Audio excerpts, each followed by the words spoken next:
den of deals and drama has opened its doors once again. Ahoy, dragons. Bang, bang, bang. You know how I made my money? Blood, sweat and tears. But this time, the fire-breathing investors are joined by a new kid on the block. Founder of a marketing empire that's become one of the world's most influential social media companies is the den's youngest ever dragon, Stephen Bartlett. I'm a single 28-year-old guy trying to find a girlfriend. My daughter's out the back. He may be looking for love, but he's also ready to go to war.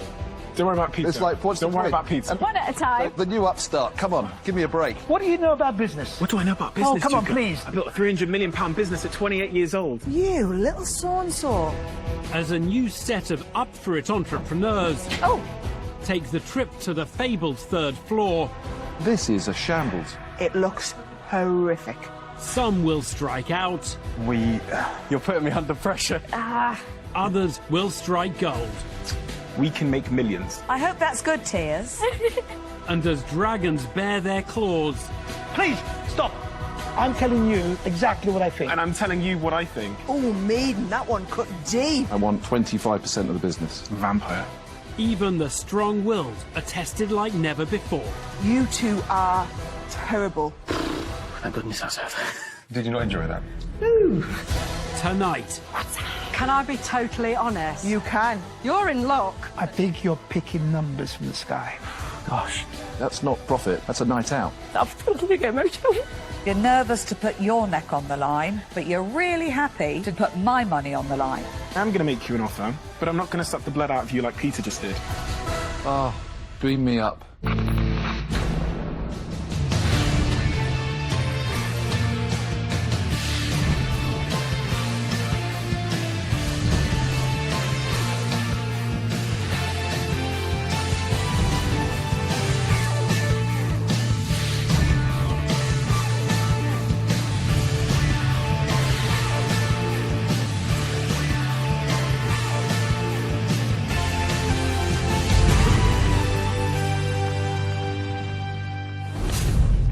welcome to Dragon's Den, where nail-biting drama is the business of the day, and where a brand new dragon is poised to bring both funding and fire.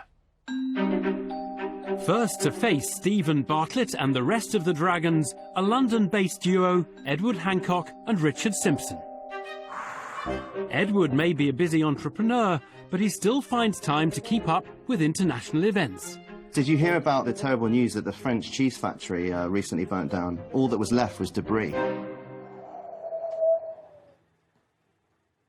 Yeah, and that's it. Boom. It wasn't Edward's cheesy jokes, but rather his lifelong love of the foodstuff itself that led to Richard's nickname for him. We've known each other since we were 13. I called him the cheese monster at 13. And here we are, 25 years later, running a cheese business. But will the dragons' friendship with their new partner mature as well as Edward and Richard's? Stephen, welcome to the den. Honestly, thank you. It's a privilege and honour, and I couldn't be more excited. Stephen, I have to say you already look at home in that chair. It suits me, doesn't it? It does. It does. Let's do it.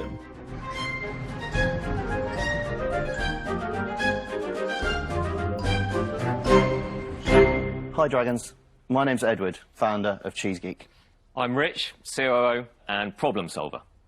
We are the disruptive, modern cheesemonger looking to raise £150,000 for 3% of the business. There are currently over 750 varieties of cheese being made in the UK, but most of us can probably name less than 10 of those, if that. There have been many innovative, tech-led businesses that have revolutionised flowers, craft gin, craft beer. Cheese has been left behind. Within 5 years, we aim to become the dominant brand within the £3.2 billion UK cheese industry and beyond. There are 3 ways in which we intend to achieve this. Firstly, we offer an unrivaled experience, whether it's our one-off boxes or our flagship subscriptions, guaranteeing new cheese every month. We source almost all of our cheese directly from UK cheesemakers. This means we're sending out the best cheese at the best time of its life. Secondly, our technology. Our upcoming mobile app will be a game changer. Every cheese you ever tried will be stored and rated. We call it Vivino for cheese. Thirdly, Our brand identity and sustainability sit at the centre of our business. So, in our first full year, we turned over 96,000.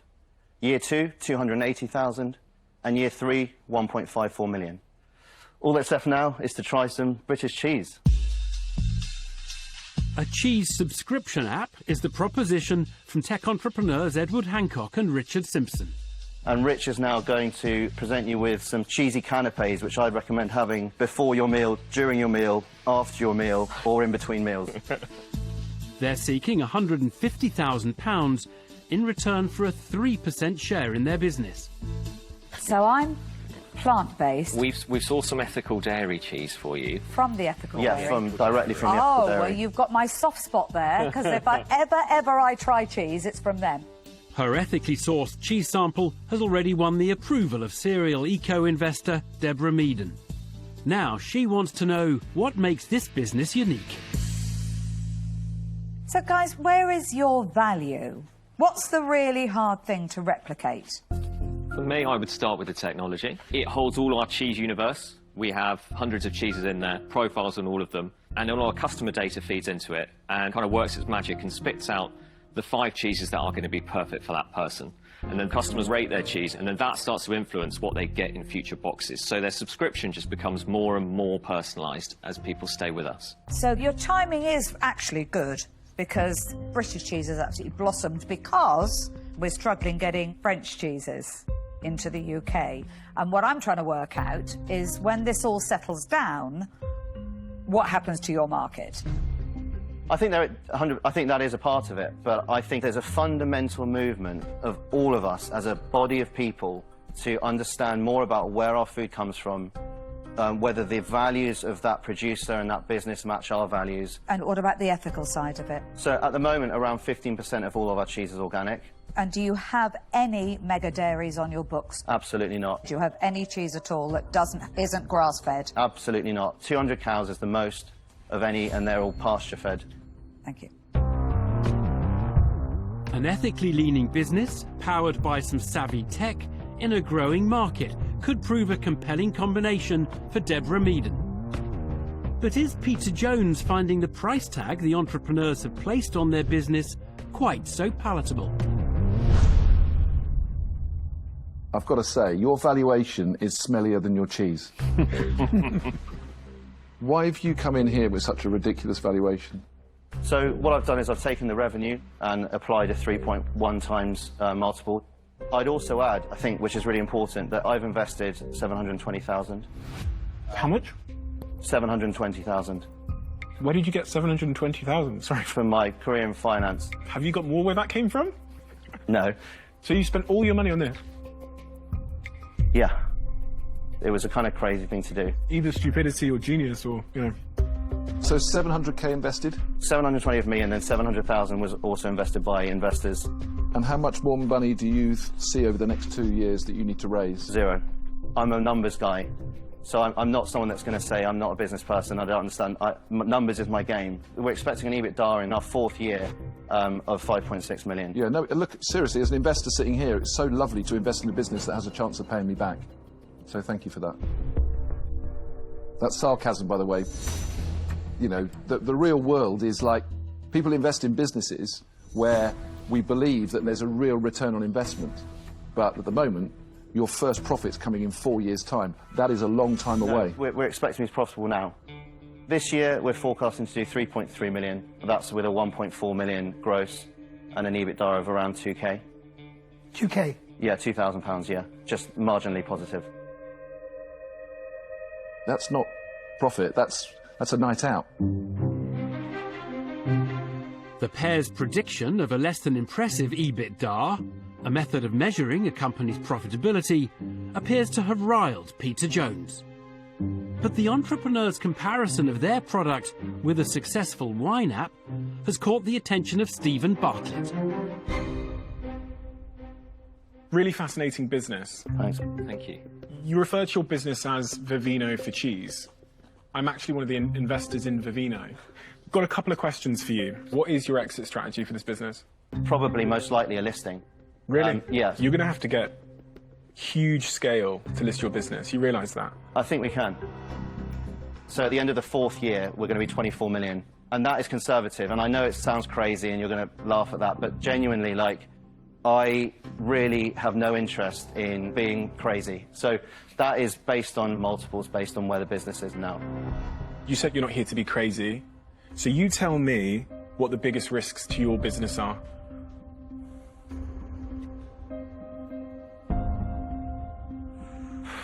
Gosh.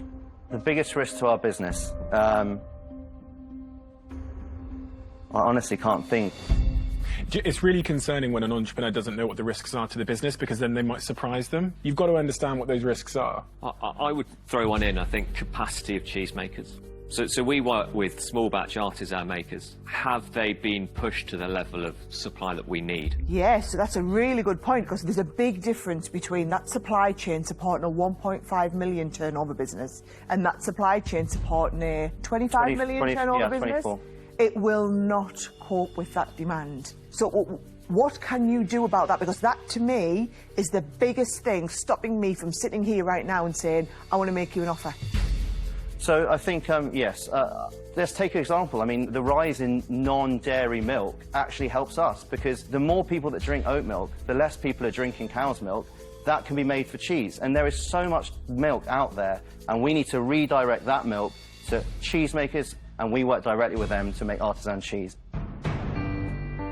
The online cheesemongers have a wholesome vision for the future of the British dairy industry, with their business placed right at the centre of it. Has it been enough to persuade the dragon with a plant-based diet to invest?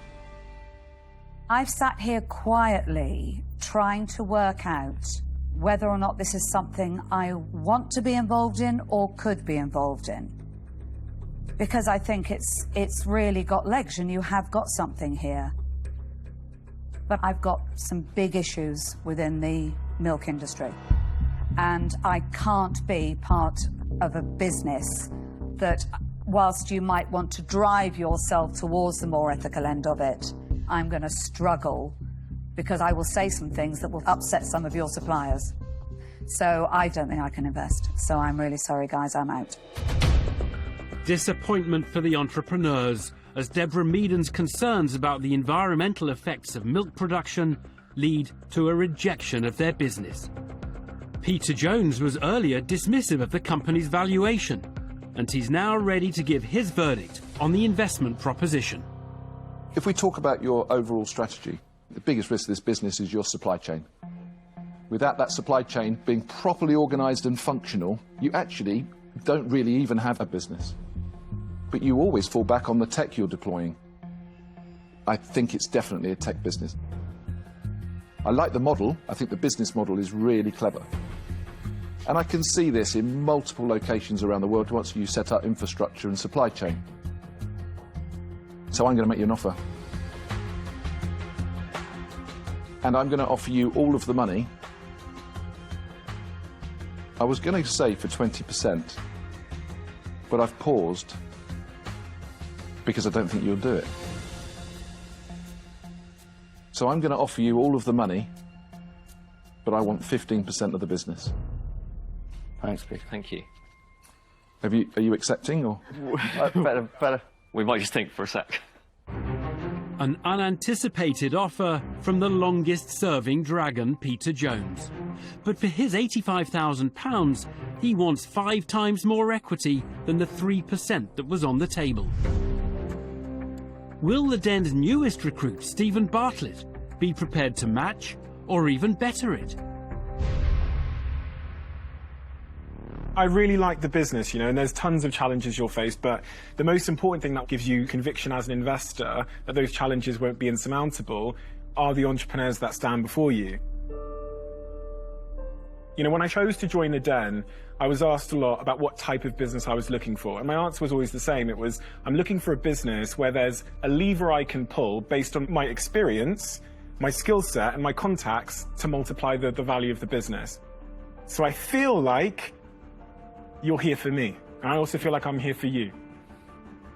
So I am going to make you an offer, but I'm not going to suck the blood out of you like Peter just did. I'm going to offer you all of the money for for 7.5% of your business because I think that's fair. Okay, thanks very much. That's a really good offer. And a lovely first offer. Oh, thank you. You shouldn't take it, but it's great. Stephen Bartlett puts the cat amongst the pigeons by dramatically undercutting Peter Jones's offer by half, asking for just 7.5% of the company. It's an audacious move, and one that has certainly given Touker Suleiman something to think about. That young new dragon, he's just swept me off my feet. Look, you have an amazing offer from a new dragon, which you could consider. But I do like it. I think there's a lot there that I can help you with. So I'm going to make you an offer because I think you deserve an offer from me, whether it's right or wrong. But I'll offer you all of the money for 15%. Thank you, Touker. Thank you. Rich, you need to play it a little bit cooler if you're going to be in with any chance of negotiating any sort of deal. Just look over at Edward, stern face, poker face. You're just thinking, oh my word, this is just what I need. And you know what? I think one of those guys is just what you need. But I don't think I am the right investor for you. So it's with a heavy heart I say that I'm out. Okay, thanks. Thank you. Do you want to go and have a little think? Couple of minutes? Yeah. Sort of Okay, wall. thanks. The cheese geeks now have 3 competing offers to consider. Peter Jones and Touker Suleiman are demanding 15% of the company. But Stephen Bartlett has swooped in for a more competitive 7.5%. Oh, what's going to bring the business? Give me, let's say. Shall we see if he goes from here? I think that's one.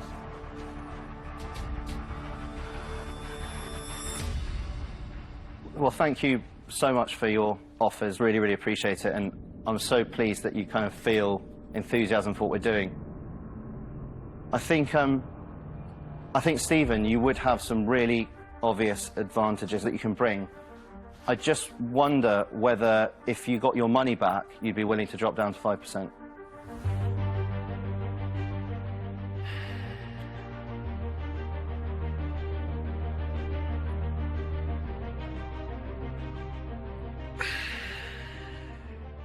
I'll tell you what I'll do. If you can return my money within the next 24 months, then I'll drop down to 5%. I think then we'd love to accept. Love to. Whoa! Thanks so much. Well done. Well Amazing. done, well Thanks a done. lot, Stephen. Amazing. Really appreciate it. Sorry.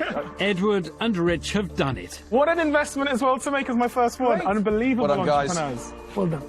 They depart with the £85,000 they were seeking and having made a little bit of den history by becoming Stephen Bartlett's first deal done. Yes.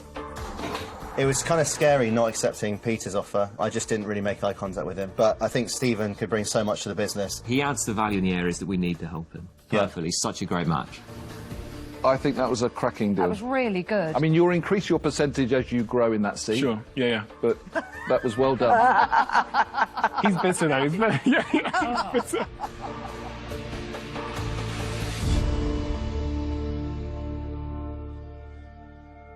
Next to face the dragons is hair technician Ola Goldsmith, who's found that trying to build a business while raising a young family has often left her feeling like tearing her own hair out. Having kids, for me, was a big eye-opener. I felt guilty for going back to work. I felt guilty for not going back to work. I kind of didn't realise that you could do it both. I didn't realise that you could be a badass businesswoman and a mother. Hair extensions. I might need a hair extension myself. Why change perfection, Touker? To get investment today, the main thing that it would mean is somebody else believes in my business as much as me. So I think to have that acceptance from a dragon would be just amazing.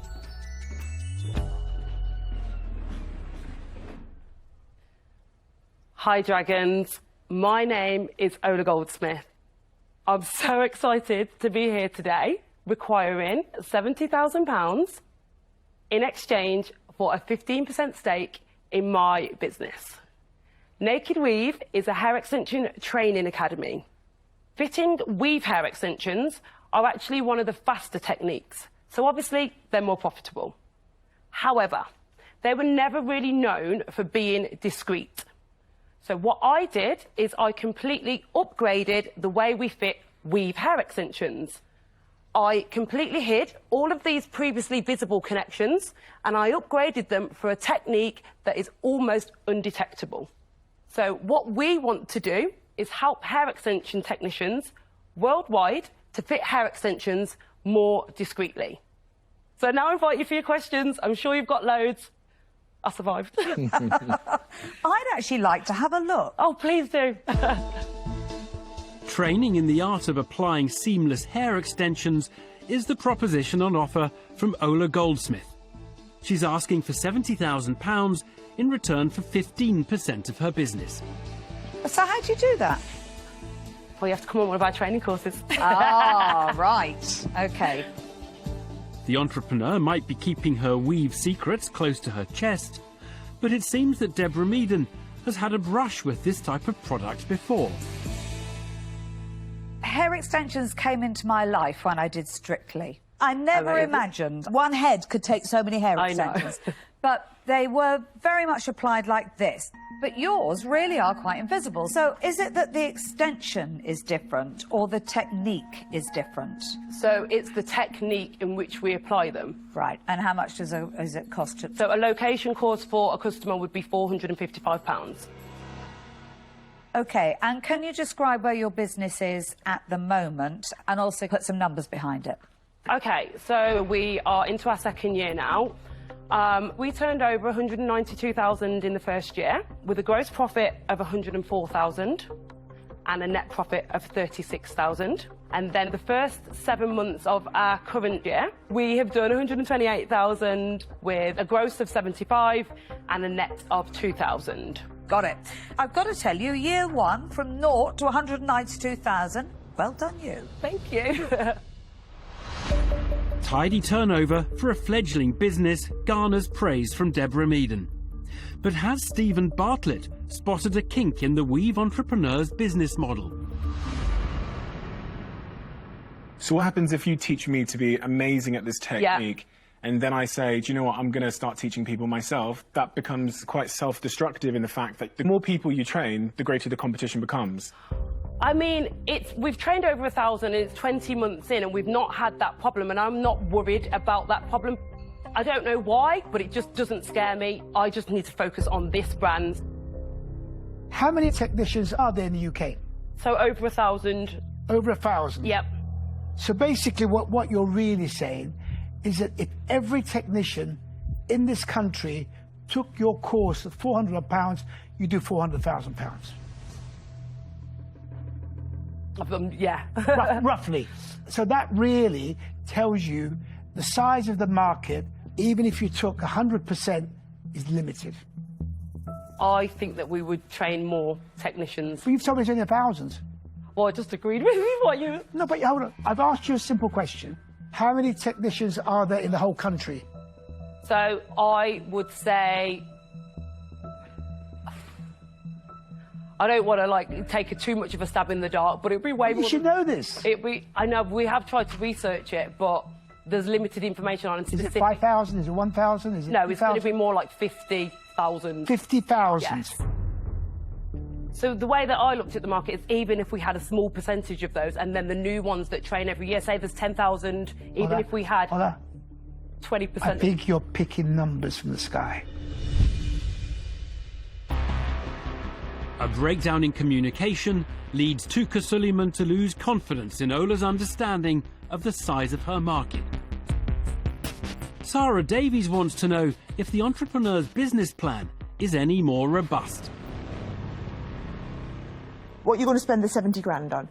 So marketing, I do the marketing myself. I'm not really a marketing expert. OK, and so what does the dragon get in return? I'm just going to work harder than I've ever worked before, if I'm completely honest. That's lovely, but what's going to make me go, yes, I'm going to invest in this today because it's going to make me millions? Well, I personally think that it would be introducing the sale of hair. So we want to not only teach them how to put the hair in, but we want to sell the hair as well. And that's when we're going to be building up to make millions. What's stopping you introducing hair now? Nothing really, nothing. We could go and get a bank loan and introduce hair today, but I just want to prove myself that little bit more. Yeah, but Ola, hold on. You said I could just go to the bank, borrow some money and introduce hair. Yeah. Separately to that, you said the big thing that will really make money in this business is introducing hair. Yeah. So you can see where I'm going. Yeah. Okay, I'm going to be completely honest. The only thing holding me back is I'd just be nervous. And I don't want to owe loads of money out. You said that's not a great answer. I know, I'm sorry. Because what you're actually telling me is you're nervous to put your neck on the line, but you're really happy to put my money on the line. To me, you've clearly identified what will make this business tick, and you've also said I could do it without you. So what do you need me for?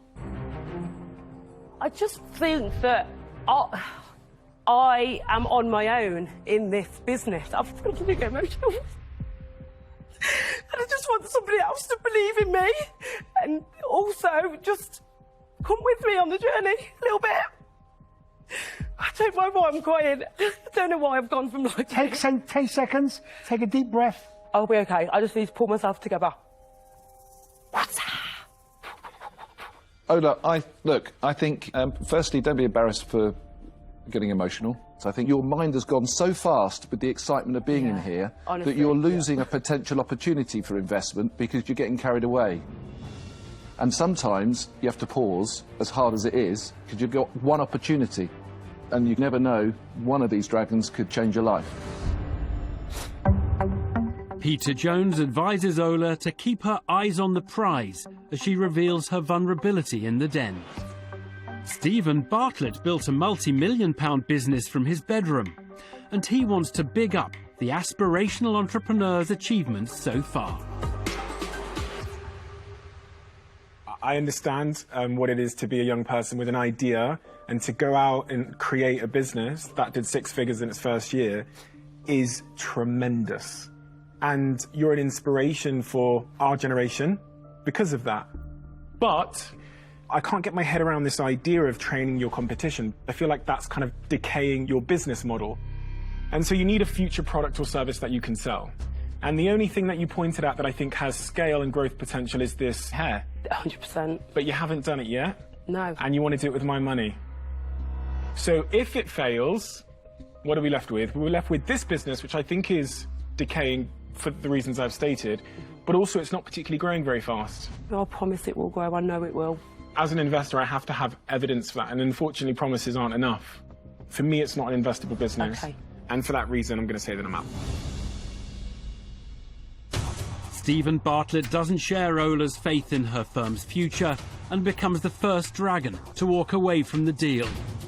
But has Sarah Davies seen a potential path to profitability? The penny's dropped for me now, and I understand. What you need to do is, you need to build your brand so that then you've got the brand to introduce the hair extensions. That's what I want to do with the investment, not buy the hair. Right.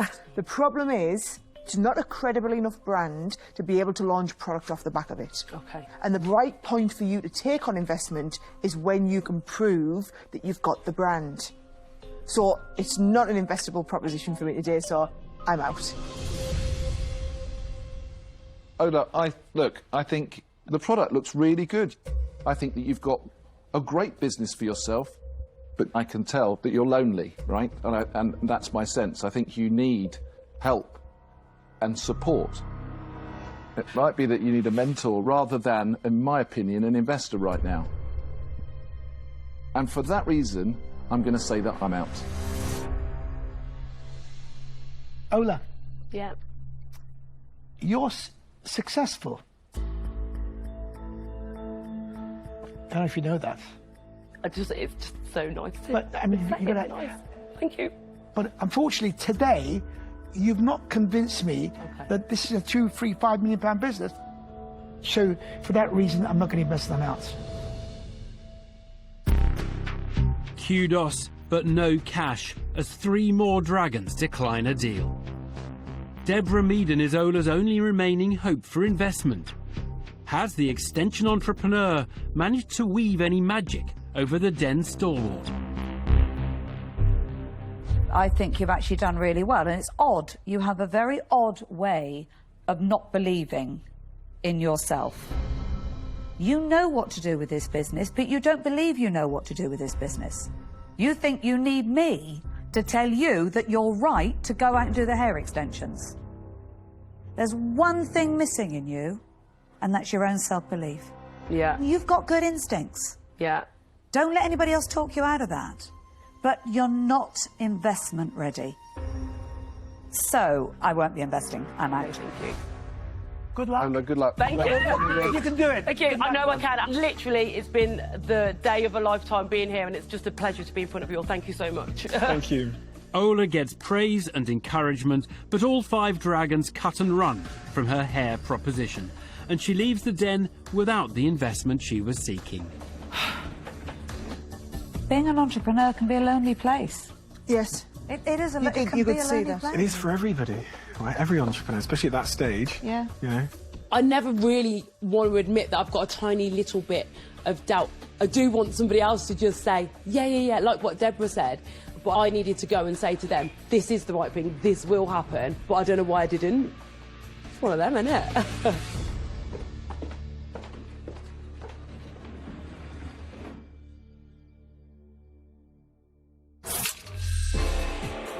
Hoping she could collar a deal was Sarah Gleave, accompanied by 4-legged friend Top. He's a good lad. He's a good boy. Sarah was seeking £30,000 in return for a 5% share in her anti-theft leads, aimed at preventing a serious issue for owners, dog snatching. We've got a wire core, so that is scissor and knife proof. We've got what I call the anti-snatch handle. So you can put your hand through, and that helps with it just being, you know, pulled out of your hand. Proud owner of 3 dogs, Peter Jones, was alarmed at the thought of someone wanting to pinch his pooches. Are we living in that society where somebody's going to come up to me with a knife to cut my lead while I'm walking the dog? Yes. Do you not think that attaching me and the dog to that lead is probably not good for me? Putting you at risk, you mean? Yeah. There's an element of risk with anything, I believe. This doesn't padlock me to the dog, does it? Can if you want to. No, genuinely, I prefer not to be. Because if somebody's there with a knife, you just see me running down the road dragging a dog. As the only non-dog-owning dragon, Sarah Davies was keen to get back to business and establish how many products Sarah had managed to shift. Are you able to walk me through your dog lead sales? So, first year was 72,000 turnover. So, you've come in with a £600,000 valuation on a business turning over 72,000. Oh, God. Can I be totally honest? You can. I was willing to give away more. So, tell us what you think is a reasonable valuation. You're in luck, because I was sat at my desk early this morning looking at this precise question. Go on, Answer then. it. Go on. 25%. That's a completely different conversation. I'm back to being nice, Dragon. All smiles as Stephen Bartlett began to quiz Sarah about her potential routes to market. Are you selling these on Etsy, Amazon? I've actually found that my biggest success comes from my own social media marketing. Are you doing paid ads? No, I occasionally do Facebook ads. I've got to be honest, selling 72,000 in revenue in 1 year without doing paid ads at all, pretty impressive. The past looked relatively rosy, but what of the future? If you walk out of here with that 30 grand, Yeah, what are we going to do this next year? I'm looking at 104,000. Which will give us how much gross profit and net profit? That's one thing I've not worked out. So how are you giving me the money back? I'm not very experienced in that area. Stop it. With some critical information unavailable, Sarah's time in the den appeared to be drawing to a close. I think you're a really lovely person, and I think you've got a business here that's going to make you money, but I don't think it will make me a return as an investor. So for that reason, I'm going to say that I'm out. Sarah departed without any cash.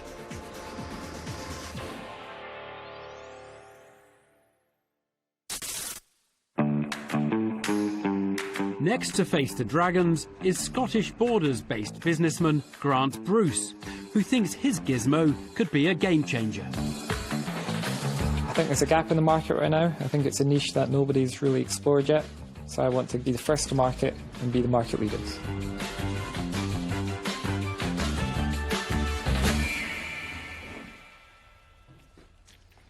Hello, my name is Grant Bruce, and I'm here today to ask for a £40,000 investment in return for a 20% stake in my company, Flux Choice Limited. Flux Choice was founded with the idea of radicalising the everyday keyring market. A lot of people in everyday life carry around a keyring of some form, often filled with a variety of gadgets and lanyards. But these gadgets are often cheaply made, low quality and bulky. We don't think it should be that way. Our first product, the Pop Lumen, aims to fill this gap in the market. Pop Lumen is a miniature flashlight which goes on your keyring. When needed, you simply pop the body off the base and the torch automatically turns on. This can then be attached to any metal surface for hands-free use. And when you're done, simply pop it back in your keyring, it'll be secured again. Simple as that. Thank you very much for listening. You'll find a sample in your box next to you. A business that makes convenient accessories is the prospect on offer from Grant Bruce. He's prepared to hand over 20% of his company in exchange for £40,000. Peter Jones is first to shine a light on the keyring concept. So, in essence, you have created a pop-off keyring torch. Yes. What motivated you to do that? Well, I've always carried a torch around in my keyring. Is that because you're walking around a lot in the dark, or...? No, I just always found it useful to have. And do you have to pop it off for it to come on? Yeah, so if you just hold the base and pull it, and it'll turn on. Yeah, there you go. Yeah, the only thing for me is that I have got big hands. I find it quite weird because it's really small. Yes. So it's a keyring torch for small people? No, it's small so it can fit comfortably in your pocket. So how much are you selling this for? So on Amazon, that's $23.99. 23? How much? Yes, 23. OK. And Grant, what have you done before this? So I studied mechanical engineering at university, and I then went on to work in a lighting company, where I was a product designer there. And you're still there now? I'm still there now, yes, full-time. OK. Look, I think it's very innovative. It is genuinely very well designed. I am quite impressed with that. Thank you. Early praise for the entrepreneur's endeavours from Peter Jones. Stephen Bartlett now wants to get a better understanding of Grant's target market. Can you talk to me about the use case for this? I'm trying to understand who would be buying it and why. The use case, so imagine you're in your car at night, you've broken down, you need to change your tyre. Now, just stick it right to your car rim.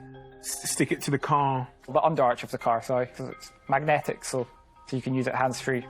So in that example, if I was the type of person to try and change my own tyre in the dark, which I definitely wouldn't, I would probably use the torch on my phone, right? I would just lean it against something and then... Yes, but that's a lot more awkward to do. Well, it's not really, because I can just get my phone and lean it against the car tyre.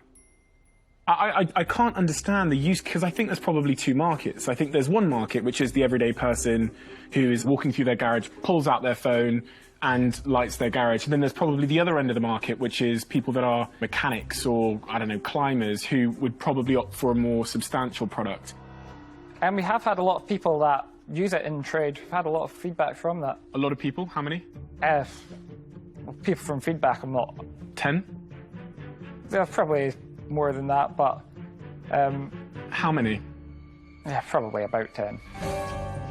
About 10. So, I mean, that's not a good sample size to no, conclude any sort of important conclusion, right? Grant struggles to convince Stephen Bartlett that there's a market for his fun-sized flashlight. And Touker Suleiman now wants to focus on the cost of the contraption. The product's credible, don't doubt that. But it's overpriced. To me, a gadget on your keyring is a $9.99 product. Okay. We've made good profit so far, considering our size. So what profit have you made so far? Turnover so far has been 9,700. Gross has been 4,300, and net is 1,400. So, what have you paid yourself? Nothing so far. What have you charged any overheads? No, literally everything in this business has been done by me so far. So, Grant, so what we're saying is, you want us to invest, you're not going to take any money, there'll be no overheads, it'll all be profit, whatever we sell. For now, yes. Grant, this is really nice. Thank you. You're really cute. but it's a keyring with a light on for 25 quid. Yes. Touker said it was really credible. It's not. Peter said it's really innovative. It's not. They're just being nice back to you because you're cute and this is nice. But it's not an investable proposition. And I don't want you to go and spend more money on this. I think you're a great product engineer, but you need to invent products that people really need at a value that people are prepared to pay. And this is none of that today. So it's definitely not something that I can invest in. I'm out. A reality check from Sarah Davies, who fails to see the investment opportunity. Perhaps Deborah Meaden can predict a brighter future for the pint-sized product. I'm not sure you've made the right pitch here today, because I don't think you're pitching this. This is your first of many products that you intend to bring out. Yes. But I think you probably should have brought your background in engineering forward a little more. Yeah. And actually, I think it's lovely. I mean, it's very tactile. However, it isn't mass market, it's gadget market. That's just the one product, though. I've already got a new design pretty much ready to go. It's for a pen. It's a similar sort of idea. Grant, you're an inventor, which is fantastic. What you haven't got is a selling machine. Yeah. For me to get a vision for this sort of umbrella business, I'd need to understand that you understand the route to the selling machine. So if you haven't sold that to me, I worry that you're not going to be able to understand how to sell this to the world. So I'm afraid, Grant, I won't be investing. I'm out. From a product perspective, it's definitely there. But it's just very, very hard to try and even form a business out of this or make this a real investment.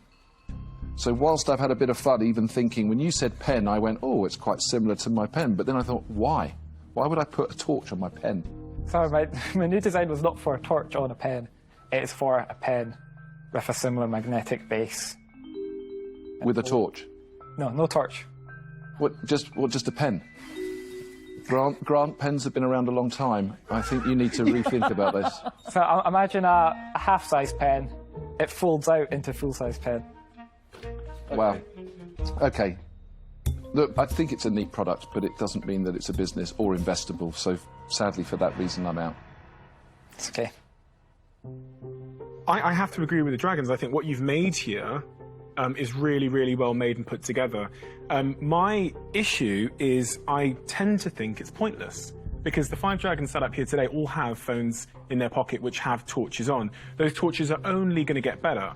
So I don't understand where you fit in the market. And so for that reason, I'm out. 3 more dragons depart, leaving only Touker Suleiman with the potential to do a deal. Could there be some light at the end of the tunnel for the illuminating accessory? You are a credible engineer. No doubt. You've created a little masterpiece. Thank you. However, as a business, this has not lit me up with passion.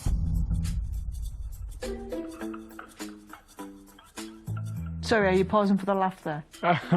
Oh my God. Oh my God. That's where we've stooped. What can I say, guys? Oh, beam me up.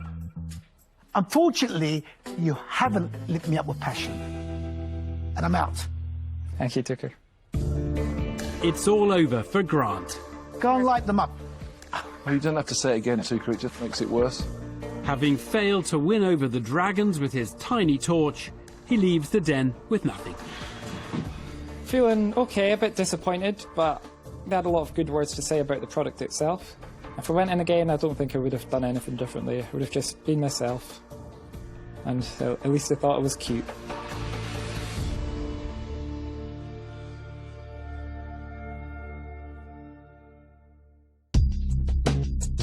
Last up is Reading-based Chang Lu, who hopes to follow in the footsteps of the Tesla founder, one of the richest entrepreneurs on the planet. Elon Musk really inspires me, and I wanted to be someone like him, really making a difference to the world. Well, this one looks exciting.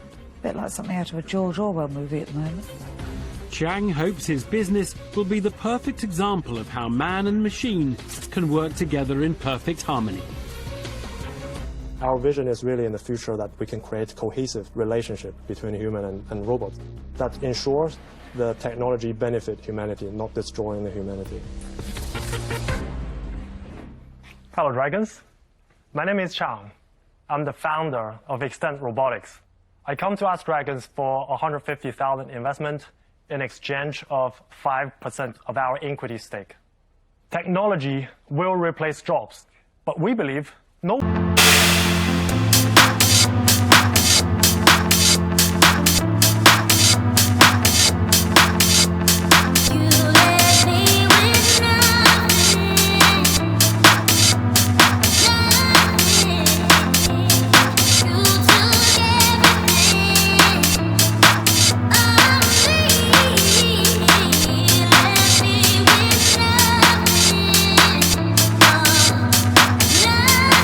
We can transform the way we live and work and make our world a better place.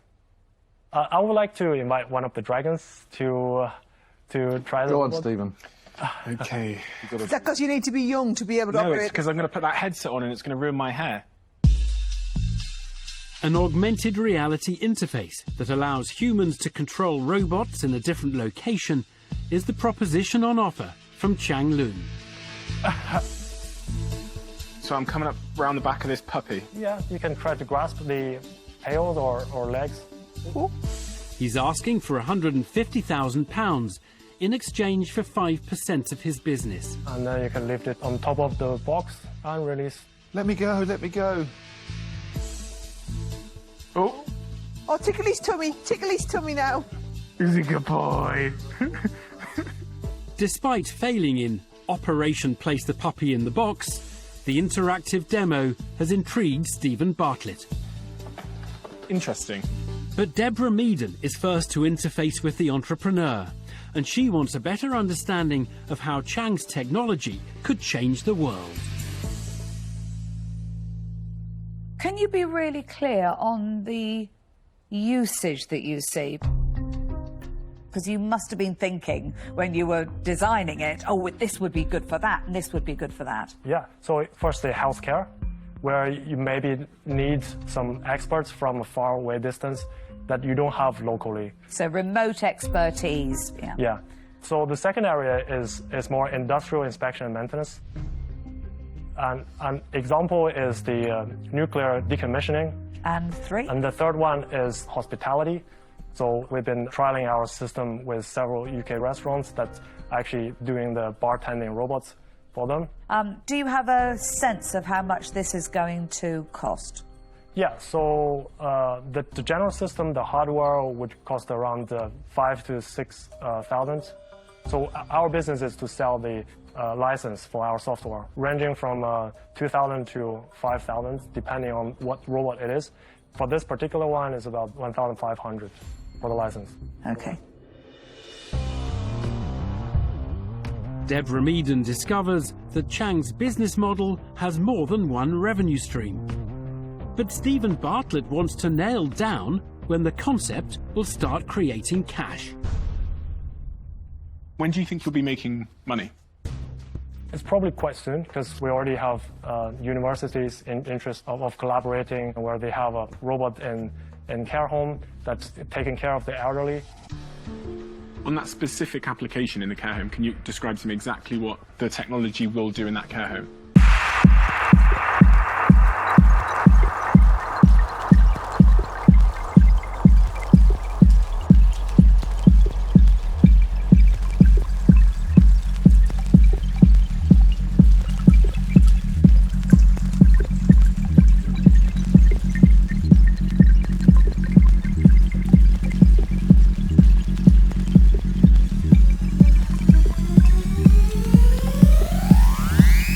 To a care home, then I do feel quite sad about the fact that my granddad in a care home will be served his meal by a robot. I don't necessarily know if that's the future that I want to buy into either.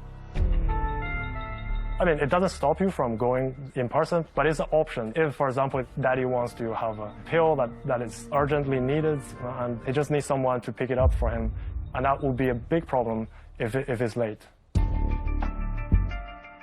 Chang's pitch begins to malfunction as Stephen Bartlett questions the ethics of replacing care workers with computerized droids. Touker Suleiman now wants to get a glimpse of the business's future and find out if there'll be a pot of gold at the end of this robotic rainbow. So for the first 12 months, what do you plan to turn over? 200K.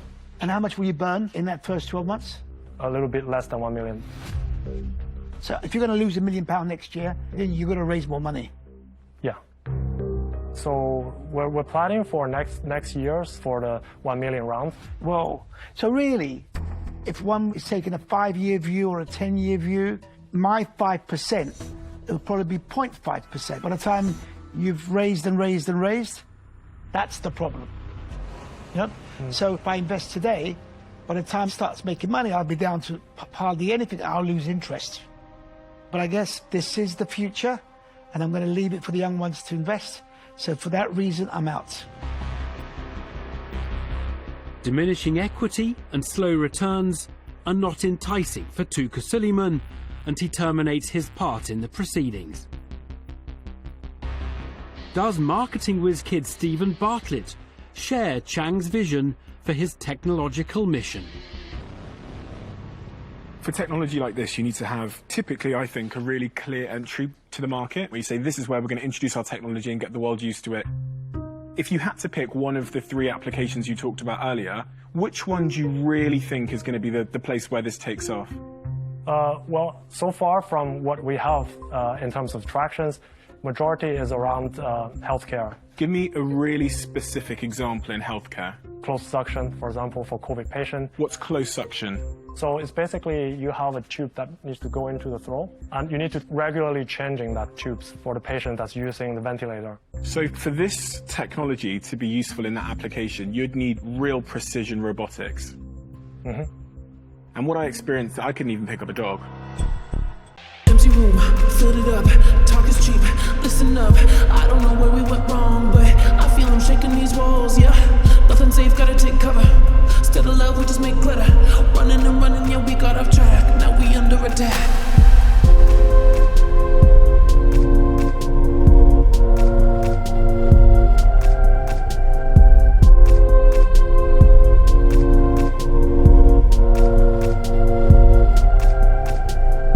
Going to need an 8-figure investment for you to stand a chance, because there are other competitors that are raising 9-figure investments in this space that are way further ahead. And as an investor, for me at this stage, it just feels like too high a risk to take. So for that reason, I'm going to have to say that I'm out. Stephen Bartlett deems Chang's visionary venture too expensive and walks away from the deal.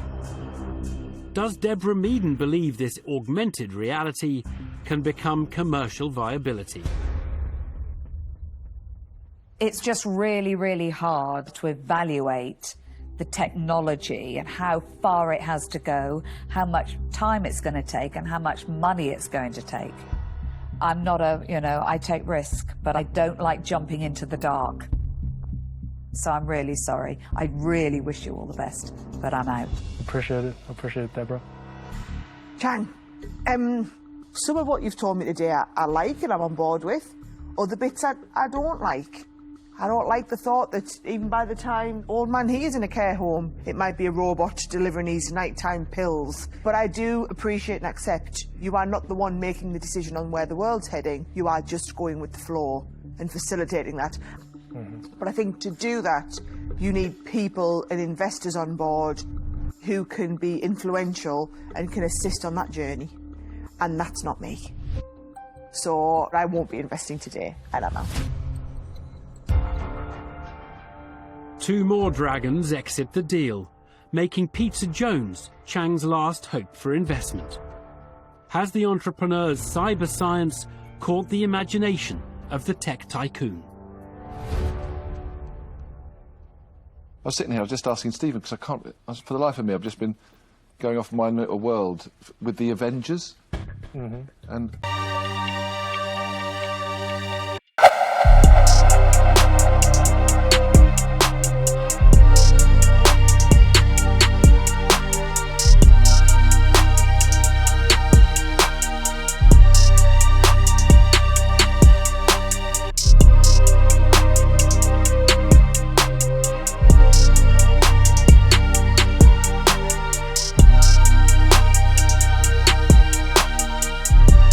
humans with the utilisation of VR is definitely something that will be permanent in our society.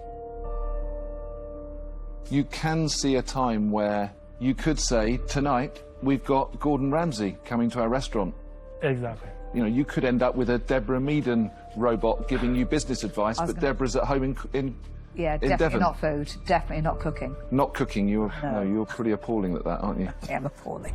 But no, I do find it interesting that you could be anywhere, and this is your element of transportation. So I really like it. And I'm going to make you an offer. And I'm going to offer you all of the money, but I want 25%, because I think that so many businesses like you've created spend a lot of money and end up in a robotic graveyard. And I think I can help you get to a different place with it. Appreciate your offer. That's really, really encouraging. Okay, let me think about it. Do you want to talk to the robot? Yeah, awesome. Thanks. Peter Jones buys into the vision and makes a bid. But in return for the £150,000, he wants 5 times more than the 5% equity that's on the table. Will the entrepreneur accept the terms or push for a better deal? Yeah.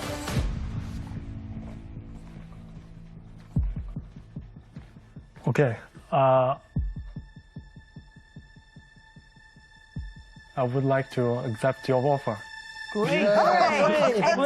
Fantastic. Wow. Chang has done it. Well, you've just got yourself a Dragon's Den Iron Man.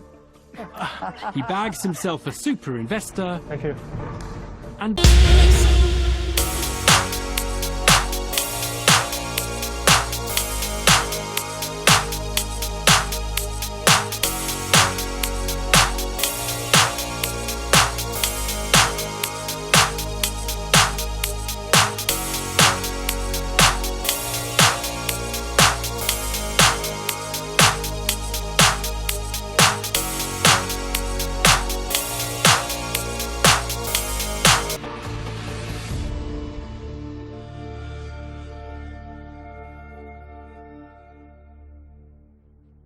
so, telecoms titan Peter Jones clinches the deal, wrestling yet another company into his already extensive technology portfolio.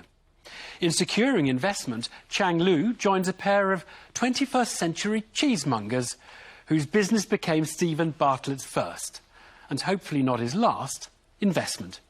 Coming up on the new series of Dragon's Den. You wouldn't hit an old man, would you? It's very detrimental to being alive. Well, you see what you've done? Oh, he's a pain in the arse. Sorry. Is that just Stephen you want to work with? Genuinely, I all think you're fantastic. Just say it. Say it. There's nothing I'd like more than to be shouted at by Deborah Meaden. I'm afraid I withdraw my offer. Come on, Deborah. Even I want Deborah Meaden. I just don't get it. If Stephen wants to share... Absolutely not. We don't need you. This is going to be the start of a great relationship. See you later, losers. Now, don't be alarmed. Any sentence which starts with "don't be alarmed" usually means trouble, as you'll see new The Apprentice next.